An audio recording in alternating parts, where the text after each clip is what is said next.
Hello, my name is Grace Carroll and I'm a member of the team here in McMahon, Goldrick Solicitors. We are a firm that specialises in birth injury litigation, and in this video I'm going to discuss Erb's palsy birth injury cases. Erb's palsy is a birth injury that can cause a baby's arm to hang limply from the shoulder. This can be quite distressing at first appearance, however in general there is a very good rate of recovery for these babies.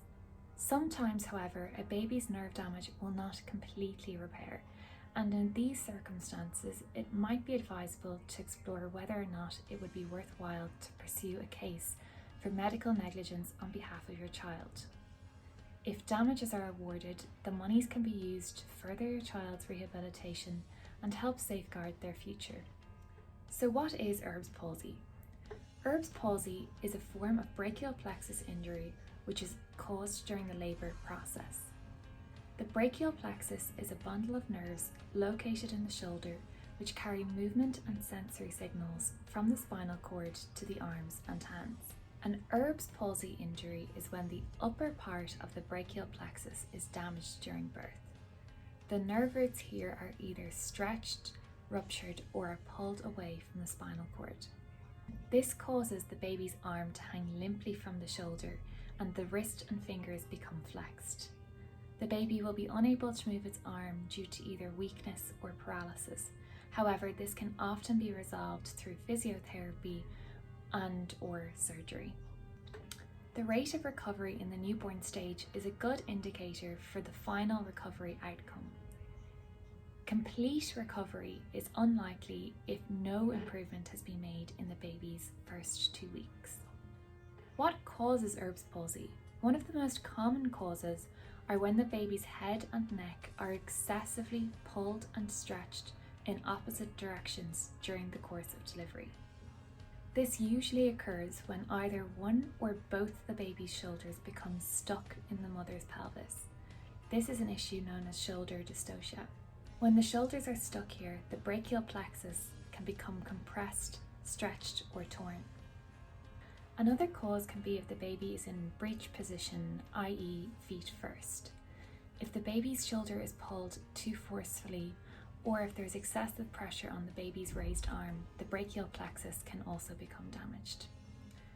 I am now going to go through some of the risk factors for Erb's palsy. Some of them I have already discussed, and they include shoulder dystocia, a large baby or macrosomia, breech position, instrumental delivery, for example, kiwi cup or vacuum delivery, or the use of forceps, a long second stage of labour, i.e. over 60 minutes in duration, a small or abnormal maternal pelvis shape, gestational diabetes, or obesity. In terms of recovery, the nerve injury may heal without intervention. Many babies will improve or recover by the time they reach 3 or 4 months old. However, recovery may take up to 2 years. The extent of the injury can be managed through physiotherapy and/or surgery. Early physiotherapy intervention, i.e. within the first 4 weeks of birth, is very important for a successful recovery. Additionally, occupational therapy can help a child to develop the strength and dexterity to perform everyday activities such as picking up a toy or bottle. An occupational therapist will use a range of exercises to improve joint and muscle tone. Can Erb's palsy be caused by medical negligence? A baby's Erb's palsy may have been caused by medical negligence. It must be proved that there was a breach of the duty of care owed by the medical practitioner and that this breach caused the Erb's palsy. We at McMahon Goldrick specialise in acting on behalf of children who have sustained birth injuries caused by medical negligence.